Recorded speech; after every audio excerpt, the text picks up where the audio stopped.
Muy bien, ya estamos nuevamente. Violeta, ¿cómo te va? ¿Qué tal? ¿Cómo le va, Mario? Buenas ¿Todo noches. bien? Muy bien, gracias. Es un gusto tenerte de invitada. Muchísimas gracias. Es un gusto participar de este lado de cara a cara. Bueno, contame cómo estás viendo la cosa. Mira, Mario, es interesante el panorama. El editorial que vos has desarrollado expuso de cuerpo entero una situación de un gobierno que se encuentra en una situación agónica. El Fondo Monetario ha venido a rescatar a un gobierno que celebraba, lo veíamos en una fotografía el lunes pasado a Javier Milei con su equipo económico celebrando. Lo que Milei celebra es que sigue con vida su gobierno y lo ha podido hacer sobre la base de un rescate de una política que se agotó en términos económicos. Haber metido una devaluación del orden del 60% en 2023, una política de confiscación brutal sobre jubilaciones, despidos masivos, lo que generó un superávit fiscal que vos preguntabas en la jornada de ayer, creo que te escuchaba, ¿cuánto fue lo que recaudó el gobierno sobre la base del ajuste brutal que aplicó durante el año 2024? ¿Dónde está esa plata? 27.000 millones de dólares fue el superávit fiscal que generó Javier Milei sobre la base de eliminar programas de salud, remedios oncológicos, programas para discapacitados, el incentivo docente, presupuesto para la educación, para la salud, salarios y jubilaciones. Ese dinero se ha fugado de la República Argentina. Ahora, después de semejante ajuste, el gobierno recurre al Fondo Monetario Internacional para volver a endeudar a la Argentina, lo que significa que su política fracasó porque no generó lo que pretendía, que llegaran los dólares famosos para generar la inversión. Por el contrario, claro, lo que ha generado Milei ha sido un gigantesco negocio de características fiscales, el negocio especulativo. Por eso hay todo un sector, incluso de la industria, que en nombre de esta situación ha dejado de producir. Se ha caído la producción en la Argentina y una recesión feroz. Hay despidos, hay suspensiones, como nunca antes los ha habido, pero hay un sector del empresariado que lo que está haciendo es hacer negocios con los títulos de la deuda. El famoso carry trade. Ahora, ¿qué es lo que ocurre? La crisis del gobierno empezó incluso antes que la crisis comercial internacional que ha llevado adelante el gobierno de Donald Trump, el aliado de Javier Milei, con la guerra comercial. Milei venía y arrastra una crisis anterior. Por eso decimos que es un gobierno agónico. Ahora, ¿cómo subsiste un gobierno que se encuentra en una situación agónica? Que este nuevo endeudamiento, vos dabas la cifra, hoy la Argentina va a deber solo al Fondo Monetario Internacional más de 70.000 millones de dólares. Después la Argentina tiene deuda pública, después tenemos la deuda con China, después tenemos la deuda con el Club de París y con un montón de otros acreedores. ¿Cómo se va a pagar esa deuda? Porque el problema es que ese nuevo endeudamiento se genera en las peores condiciones nunca antes generadas en la Argentina. Esa es deuda que va a tomar el Tesoro. Perdón, ¿vos crees que estamos en el momento de más vulnerabilidad en el país? Muchísimo mayor, incluso muchísimo mayor que cuando Javier Milei agarró el país, que era un cuadro de crisis financiera fenomenal. Ahora, la situación es todavía peor porque las condiciones que ha impuesto el Fondo Monetario establecen, por un lado, el crédito y esta deuda es con el Tesoro Nacional. El Tesoro son los recursos reales, efectivos que tiene la Argentina. El Tesoro Nacional lo que va a hacer es comprar títulos de la deuda del Banco Central, una deuda que no valía nada, Mario, la va a comprar y por ende va a revalorizar esos títulos de la deuda para que vuelvan a ser colocados en un negocio de tipo especulativo para darle un poquito más de aire a un grupo de timberos, como lo son los Caputos y toda esta caterva, esta banda de piratas que subsisten y explotan y reciben beneficios y ganancias a costas de la destrucción del país, de haber convertido a la Argentina en una colonia. Ahora, esta situación, ¿cómo la va a pagar Milei? Lo dice con muchísima claridad. Va a meter un nuevo ajuste sobre los trabajadores, más despido, una reforma jubilatoria aún mayor, una reforma impositiva, es decir, generar una mayor carga tributaria contra la población que hoy en día está en una situación de empobrecimiento que es histórico.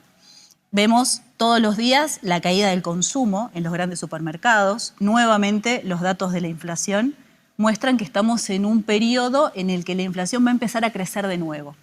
Porque fundamentalmente este endeudamiento con el FMI lo que ha generado, y este planteo de las bandas volátiles del dólar, no es otra cosa que una devaluación. Lo que el gobierno ha hecho ha sido devaluar. Y ha devaluado en el orden del 10% entre el lunes y el martes, pero eso es un piso de la devaluación. En la medida en la que se procese una corrida cambiaria, el problema es que se puede devaluar hasta un 40% si el dólar llega a los 1.400 pesos. O sea, realmente son una banda. Son una verdadera banda de piratas que están haciendo un gigantesco negocio y una timba financiera con la Argentina a costas del sacrificio y del sufrimiento de la masa de los explotados, de los trabajadores. Pero, te decía, celebran poder subsistir frente a esta situación habiendo fracasado como gobierno, pero lo celebran sobre la base de que han sido apoyados para hacer esto. Milei ha sido sostenido por un espectro amplísimo del arco político patronal, entre ellos los gobernadores del PJ y sus diputados. Gustavo Sáenz se gana tal vez el puesto número 1 de los gobernadores que han sido los colaboradores y además el gobernador de Salta se jacta de haber colaborado sistemáticamente en el Congreso y en cada una de sus posiciones con la posibilidad de que este gobierno haya podido llevar adelante una política de confiscación y de destrucción de las condiciones de vida de los trabajadores. Entonces ahí uno entiende, no lo puedo explicar a esto Sáenz, pero sí allí uno entiende por qué Salta hoy encabeza los índices de trabajo en negro. El 53% de la población en Salta trabaja en negro. Hoy tenemos una masa de trabajadores asalariados por debajo de la línea de la pobreza. Un 65% de trabajadores somos pobres en Salta. Y hoy en día se han perdido en solo un año 9.000 puestos de trabajo. Es decir, la provincia, en donde sistemáticamente se celebra el desarrollo de trabajo genuino, el boom de la explotación del litio y de la minería, contradictoriamente es la provincia que reúne los datos de mayor precariedad laboral, salarios más bajos y desocupación. Y esto tiene una respuesta. La respuesta tiene que ver con que las garantías que se les ha otorgado a las empresas para que vengan a invertir o a explotar en la provincia de Salta, concretamente en el litio, han sido justamente garantías de que solo llegaban a la provincia, invertían en la provincia, si se les garantizaba a ellas la posibilidad de pagar salarios de pobreza. O, efectivamente, tener un reguero de empresas tercerizadas, las cuales no responden a las grandes empresas mineras, sino que por el contrario son tercerizadas. Son contratistas, como empresas fantasmas.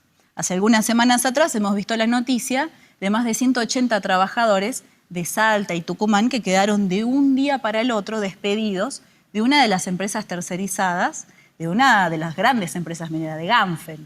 Ahora tenemos el conflicto de los trabajadores de POSCO, que son trabajadores dentro del convenio AOMA, el convenio minero, pero a los cuales no les quieren reconocer el salario acordado en la última negociación salarial, en la última negociación paritaria. Estaban en paro, ¿no? Estaban de paro, exactamente. Entonces nosotros tenemos una provincia en donde se celebra o se enfatiza en las potencialidades que tiene, pero esas potencialidades están atadas a que las grandes empresas que dicen van a venir a invertir y a generar trabajo, lo hagan siempre en favor de sus propios intereses. Ahora, esta elección, Mario, presenta una gran oportunidad para que los trabajadores discutamos estos problemas.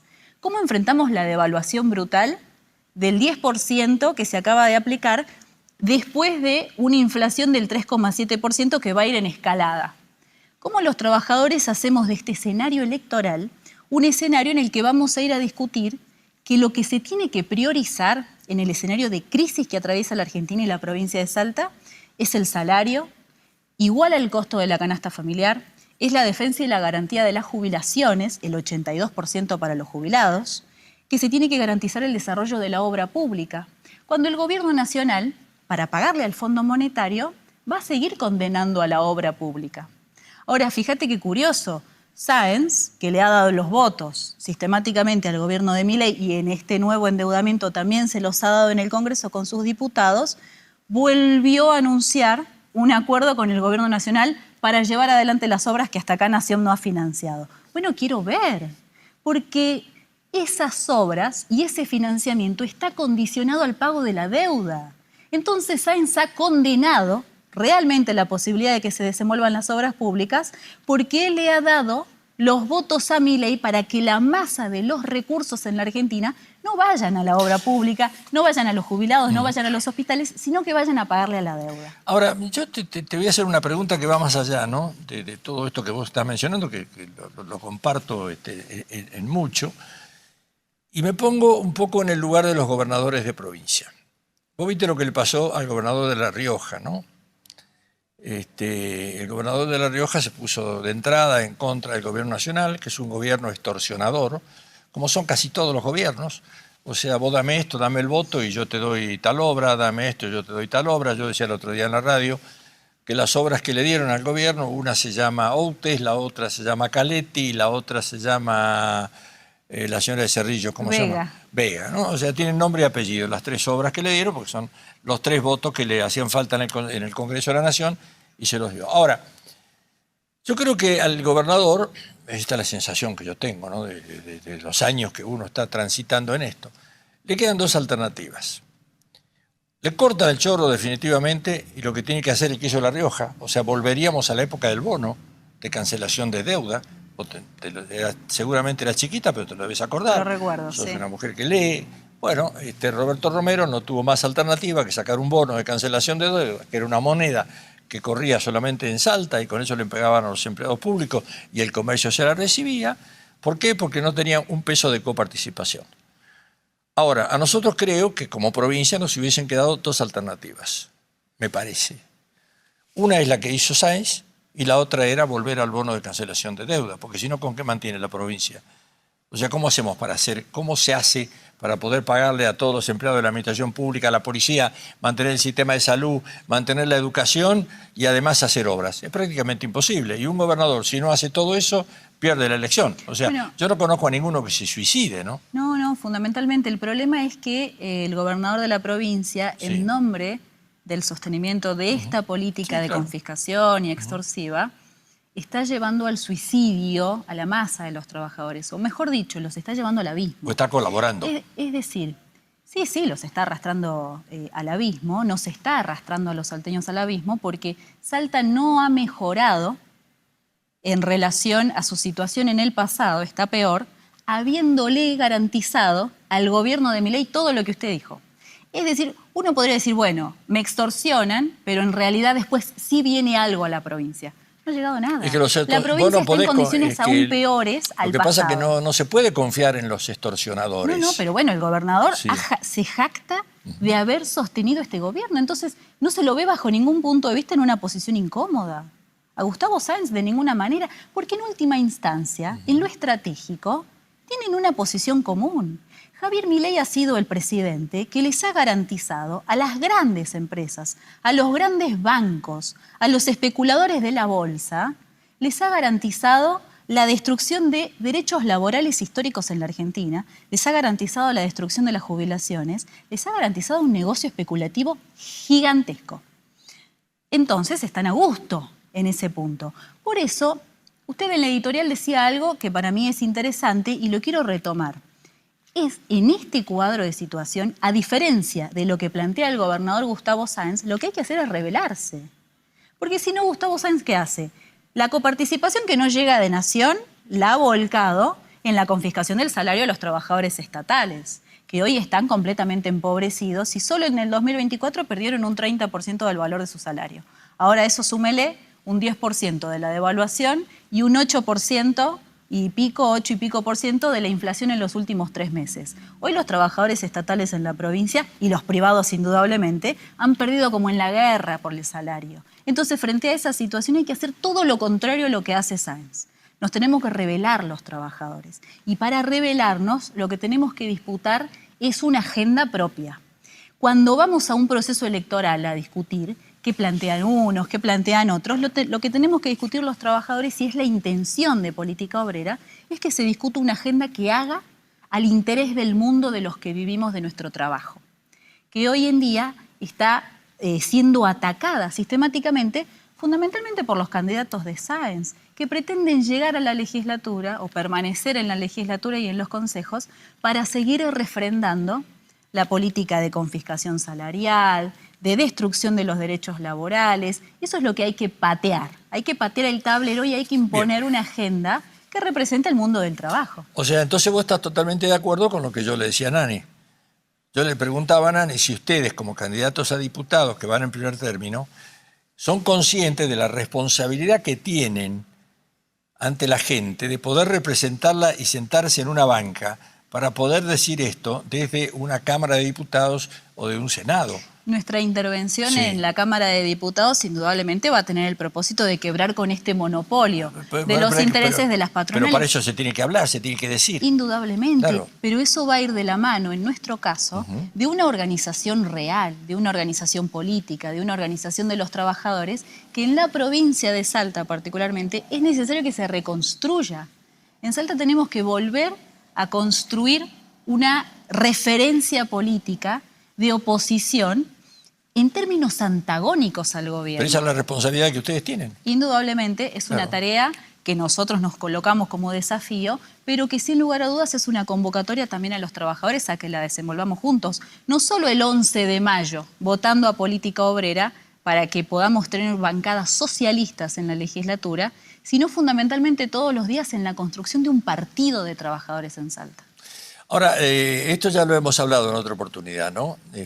Yo sé cuáles son las causales, pero seguramente mucha gente la desconoce, ¿no? ¿Por qué la izquierda está tan partida? O sea, por eso es muy difícil que puedan llegar a algo concreto en lo que hace a cargos, ¿no? Mira, la situación hoy, particularmente en la izquierda, vos lo señalás, hay una crisis de dirección que es generalizada, pero fundamentalmente entre los trabajadores. Los trabajadores atravesamos una crisis de dirección. La izquierda no está ajena a esta situación de crisis. En el caso específico del Partido Obrero, yo he sido militante más de 15 años del Partido Obrero y en los últimos 5 años hemos construido política obrera en la medida en la que quienes fueron nuestros compañeros del Partido Obrero nos expulsaron a más de 1.500 militantes de nuestra organización. Lo hicieron fundamentalmente porque lo que queríamos discutir era esto: ¿cuál es el rol que debe de jugar una organización de trabajadores? ¿Cuál es el propósito que tiene una organización de trabajadores? ¿Solamente establecer una representación de tipo parlamentaria y legislativa? ¿O efectivamente una fuerza, una corriente política de la clase obrera se tiene que fundir y ser parte de la clase obrera? Esa es nuestra posición indudablemente, y es por eso que en la Fundación de Política Obrera tenemos como desafío superior, además del proceso electoral, nuestro desafío es recuperar las banderas históricas de lo que los trabajadores en Salta entendieron y era la referencia del Partido Obrero, que ya ha dejado de ser. Bueno, ese es el gran desafío. ¿Qué posibilidades tienen de llegar a la legislatura y a ocupar lugares de poder en la próxima elección, teniendo en cuenta que estamos a 20 y pico de días, ¿no? Mira, como en todos los escenarios en los que nosotros intervenimos y todos los propósitos que nos damos, va a ser una lucha política. Indudablemente lo va a ser, y para nosotros, acá en la capital y en el interior también de la provincia, porque intervenimos con compañeros en el departamento San Martín, en el departamento de Orán, va a ser una oportunidad para salir a discutir cara a cara con los trabajadores, de los cuales o con los cuales también intervenimos en los procesos de lucha que hoy están en juego.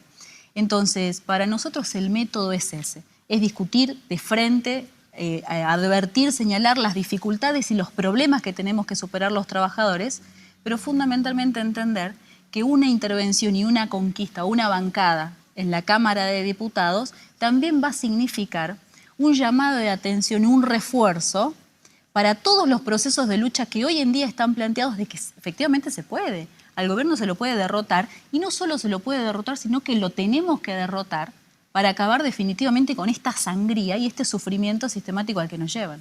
Violeta, gracias por tu atención. Gracias. Seguramente nos vamos a encontrar en estos días que quedan para poder seguir hablando del proyecto de ustedes. La verdad que, como le decía Nani, ojalá tengan la suerte y la gente los apoye y puedan estar sentados ocupando una banca. Sería realmente muy importante para nuestra legislatura, para nuestra democracia, que hombres y mujeres como ustedes puedan estar sentados allí, ¿no? Muchísimas gracias, Mario. Gracias. Señora, señor, nos vamos a encontrar el jueves de la semana que viene. ¿Les parece bien? Gracias, buenas noches.